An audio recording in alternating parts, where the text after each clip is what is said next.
खुलकर बता सकें ये उन्होंने कहा, आपको इत्तला है कुछ सवाल से? शहबाज गिल साहब ने कहा कि जनाब खान साहब ने वो बताया कि वो वीडियो मैंने एक रिकॉर्ड करा दिया, तो उसके बाद उनके फोन कल 2 चोरी करवा लिए गए।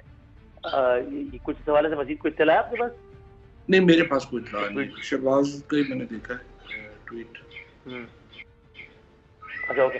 और ये इस वीडियो के हवाले से आपके पास मजीद इत्तला है कि यानी खान साहब ने किसी पार्टी के किसी सीनियर रहनुमा के हवाले किया है क्या, कि अल्लाह ना करे अगर उसको मंजर आम पे लाना है कभी भी, तो in any case of in any force incident, तो किसी पार्टी रहनुमा के हवाले किया है, क्या तरीके का है? नहीं, इसके बारे में भी कोई तफसीलात जो है मेरे से डिस्कस नहीं हुई है, सो आई कांट रियली से कि किसके हवाले किए हैं, क्या हुआ, क्या डिटेल्स हैं। जलसों में उन्होंने अलबत्ता काफ़ी हद तक एक्सप्लेन कर दिया है कि उसमें क्या पस मंज़र क्या है, क्या हुआ, कैसे हुआ और वो कैसे आएगी, वो उन्होंने अपने जलसों में काफ़ी हद तक एक्सप्लेन कर दिया। और आपकी क्या राय? ज़ाहिर है जब वो इतना ज़्यादा कॉन्फिडेंट है कि उन्होंने वीडियो तक रिकॉर्ड करा दी है, तो ज़ाहिर है वो जिन भी किरदारों की बात कर रहे हैं उनके बारे में उनको यकीन है कि वो किरदार मुल्लविस है, वरना तो वीडियो में नाम ही ना लेते। तो फिर उस जो भी किरदार है उसको अभी उसका नाम ना लेने की क्या वजह है? देखिए, सच्ची बात यह है कि मेरी इस मौजू के ऊपर कोई खान साहब से डिस्कशन हुई नहीं, so that I don't know really कि बैकग्राउंड क्या है और क्यों इस नहज पे मामला जो है वो पहुंचे और कि वो ने वीडियो करानी पड़ी और कितनी सीरियस ये थ्रेट है या क्या है। क्योंकि मैं लाहौर में था, वो गुटला कन्वेंशन हो रहा है, तो 2-3 दिन हम उसमें बिजी थे, सो मेरी कोई इस पे बात हुई नहीं। ठीक है, ओके।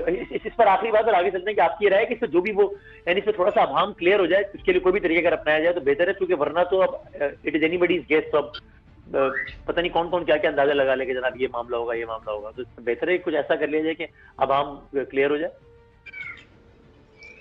नहीं, अभाम उसमें क्या है, उन्होंने अपने सारी जो तकरीरें हैं उनमें अभाम काफी हद तक अभाम से मुतालिक की शख्सियात से मुतालिक हर कोई अपने अंदाजा लगाएगा ना कि पता नहीं शायद उसकी बात कर रहे हैं, उस एतबार से कह रहा हूँ। वो तो जो शख्सियात किन शख्सियात का है वो तो जाहिर है उनका बताना मकसूद नहीं है। अगर मकसूद होता तो वो वैसे ही जलसों में नाम लेते थे, तो इसलिए जाहिर है कि उन्होंने एक कोई वीडियो कराई होगी जो इस तरह से नहीं है। अच्छा, तो सर ये बार बार जाहिर है पाकिस्तान तहरीक इंसाफ तो हर बात का एक ही जवाब देती है, जो कि बिल्कुल उनका राइट है कि भाई अब इलेक्शन करना है, बता सकता हूँ। अब सब जानते हैं कि पाकिस्तान तहरीक इंसाफ ने, बल्कि खुद आपने तो बड़े वाज़ेह अल्फाज में और अब कुछ और रहनुमाओं ने मख्फी अल्फाज में ये कहा है ना कि जाहिर मामला आखिरी गवर्नमेंट के आखिरी दिन में वैसे नहीं रहे इदारों के साथ या इदारे के साथ जैसे थे उससे पहले। तो आप लोग इलेक्शन का मुतालबा कर रहे हैं, एक लम्हे को फर्ज कर लेते हैं कि मुतालबा मान लिया जाता है, तो आप लोग बाकी सारे माहौल से मुतमईन है? यानी फिर ऐसा तो नहीं होगा, नून लीग का एक नैरेटिव है ना पिछले इलेक्शन के बारे में कि जनाब उनका ताल्लुक खराब था जिसकी वजह से उन्होंने खुमियाजा भुगता और इलेक्शन के नताइज उसके एतबार से आए।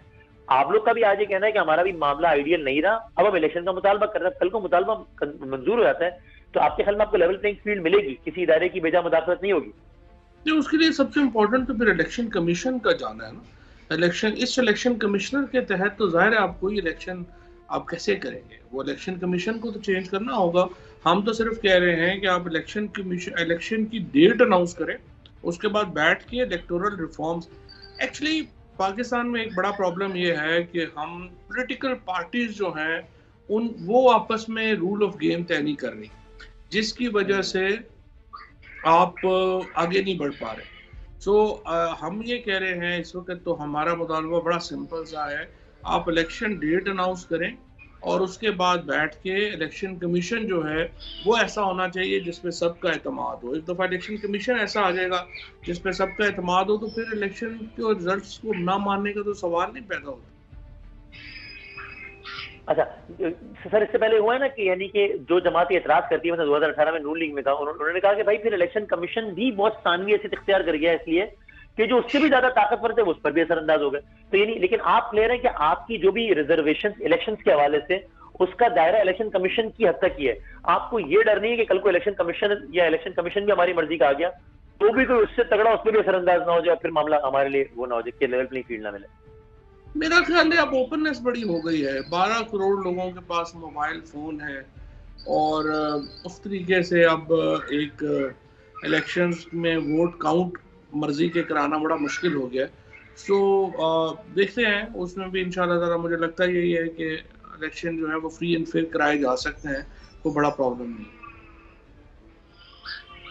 और इलेक्शन कमीशन के अलावा कोई भी इदारा है तो फ्री एंड फेयर इलेक्शन की राह में हायल नहीं होगा आपके ख्याल में, तरीके इंसाफ के ख्याल? इलेक्शन कमीशन बदल लें तो उसके बाद उम्मीद यही है कि इलेक्शन में ऐसा अंदाज कोई नहीं होगा। ठीक है। अब सर इसका क्या किया जाए? खुद इमरान खान साहब ने तो बहुत वाजगाह, बहुत वाजे अल्फाज में इसी चीफ इलेक्शन कमिश्नर के बारे में कहा, बल्कि कंपेयर किया कि जो पिछले थे उनमें मसाइल थे, ये थे वो थे, ये आया है बेहतरीन आदमी, ये हमला है, जबरदस्त आदमी आया है, अब आप उस आदमी पे एतराज कर रहे हैं। देखिए, एतराज तो जब आप उनके साथ, आप एतराज ये नहीं है कि एतराज कर रहे हैं, एतराज क्यों कर रहे हैं इम्पोर्टेंट है।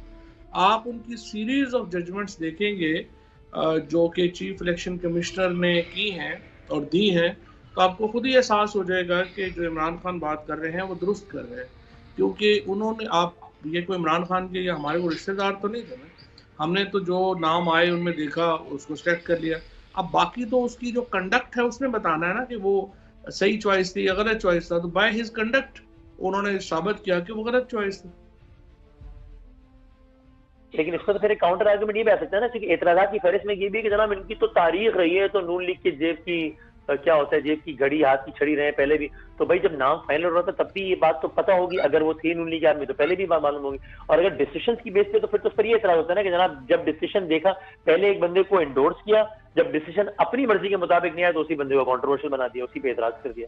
अपनी मर्जी का प्रॉब्लम नहीं है, प्रॉब्लम ये है कि जब आपको नजर आ रहा है कि एक आदमी का कंडक्ट बहुत ही ज्यादा पार्शल है। मर्जी का कौन कह रहा है? मसलन आप फंडिंग केस लें, कब किसी ने कहा है कि हमारी मर्जी का फैसला करें? जो मामला था, जो सुप्रीम कोर्ट से भी शुरू हुआ था, वो ये था कि आप सारी पार्टीज की करेंगे, लेकिन बाकी पार्टीज की तो वो गुम ही हो गई।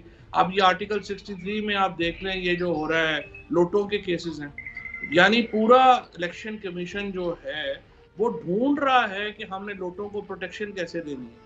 तो जब कंडक्ट इस तरह का होगा, रीजनिंग इस तरह की होगी, तो वो आपकी राय बनाते हैं ना। आप कोई बंदे, जो लोग जो अपनी राय बनाते हैं वो किसी, और ये सिर्फ इस वक्त पीटीआई की राय तो नहीं है ना, इस वक्त तो पूरे पाकिस्तान की ये राय है कि ये एक पार्टिजन है इस वक्त इलेक्शन कमिश्नर। तो ये राय बनाने का एक प्रोसेस है, वो राय आप देख लेंगे, जब आप कहेंगे कि गलत बुनियाद पर राय बनी है तो गलत आपको नजर आ जाएगी, सही होगा तो सही नजर आ जाएगी। अच्छा, और आप ये जब बार बार कह रहे होते हैं खान साहब की इलेक्शन कराओ, तो बड़ा वाजे होता है कि वो इसमें जो मुतालबा कर रहे हैं वो सिर्फ हुकूमत वक्त से नहीं कर रहे या इलेक्शन कमीशन से नहीं कर रहे, बल्कि वो इदारे से, यानी कि एस्टैब्लिशमेंट से मुतालबा कर रहे हैं। एस्टैब्लिशमेंट किस तरीके से इलेक्शन करवाने में कॉन्स्टिट्यूशनली वो अपना रोल प्ले करती है, उनका क्या लेना देना है? ये तो गवर्नमेंट ऑफ द डे या बाकी पॉलिटिकल स्टेक होल्डर डिसाइड करेंगे ना, तो वो किस कैपेसिटी में आप एस्टैब्लिशमेंट से ही मुतालबा कर रहे होते हैं कि अर्ली इलेक्शंस को इंश्योर करें? देखिए, कॉन्स्टिट्यूशनली नहीं है, लेकिन एक फॉर्मल रोल होता है कि इनफॉर्मल रोल होता है। हमारे यहाँ एस्टैब्लिशमेंट का इनफॉर्मल रोल बहुत बड़ा है पाकिस्तान की सियासत में, और जो भी शख्स थोड़ा बहुत भी पाकिस्तान की पॉलिटिक्स को समझता है उसको मालूम है कि पाकिस्तान में एस्टैब्लिशमेंट का बहुत रोल है।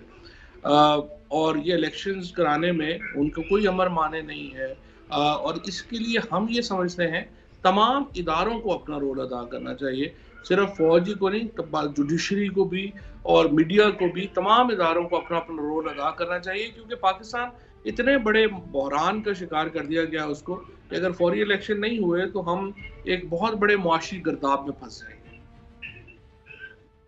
और ये मुआशी गर्दाब जिसकी आप बात करते हैं, जिसमें आप लोग बता रहे थे कि देखें इतना बेड़ा गर्क हो गया, ये हो गया, वो हो गया, तो यानी अगर एक लम्हे को देखें कि यानी अगर या तो एक इकोनॉमी का स्टेट बहुत ही फ्रेजाइल था जिसकी वजह से हमने सब देखा कि इतना ब्रेकडाउन होता चला गया, यानी क्या एक बेहतरीन हालत की इकोनॉमी, जो कि अगर आपका अगर दावा है हम तो बेहतरीन हालत में छोड़ के गए थे, तो एक बेहतरीन हालत की इकोनॉमी का 25 दिनों में 35 दिनों में बेड़ा गर्क हो सकता है इतना, जो आप कह रहे हैं देखो बर्बाद हो गया, सत्यानाश हो गया सारा? नहीं, बिल्कुल हो सकता है, बिल्कुल हो सकता है। आप देखिए ना, हुआ क्या हुआ, ये है कि आप एक फॉर एग्जांपल 8 मार्च को नो कॉन्फिडेंस आई है, उस दिन डॉलर जो था वो तो 177-178 रुपए के ऊपर था। विद इन 35 डेज आपने 16 रुपया डॉलर की कीमत जो है गिरा दी है। $5 बिलियन आपका जो है, जो फॉरेन रिजर्व में वो निकल गया है। आप, क्योंकि आप जब एक हमारी जो इकोनॉमीज होती हैं पाकिस्तान जैसे मुल्कों की, वो बहुत डे टू डे तवज्जो मांगती है। इमरान खान के रोजाना मेरा ख्याल है जो 13 में से 7 घंटे तो इसी पे गुजर रहे थे, तो वो जब इनके मामलात जो थे वो चल रहे थे, जो इन्होंने जो कि सारी तवज्जो इकोनॉमिक मैस एक पॉलिटिकल मैस क्रिएट करने में लगा दी, तो इकोनॉमी जो है वो तो बेयारो मददगार हो गई। अहम तरीन खबरें अब एक क्लिक की दूरी पर। हर लम्हा बाखबर रहने के लिए सब्सक्राइब करें हमारा YouTube चैनल। अपने मोबाइल फोन से मुल्की और बैनुल-अक़वामी अहम खबरों तक रसाई के लिए डाउनलोड कीजिए मोबाइल ऐप। बामसूख ज़राए से मुसद्दिका खबरों, तज्ज़ियों और तबसरों से मुस्तफीद होने के लिए विजिट कीजिए पाकिस्तान की सबसे बड़ी न्यूज वेबसाइट। ARY न्यूज पहुंचा रहा है खबरें सबसे पहले आप तक, ताकि आप रहें हर लम्हा बाखबर।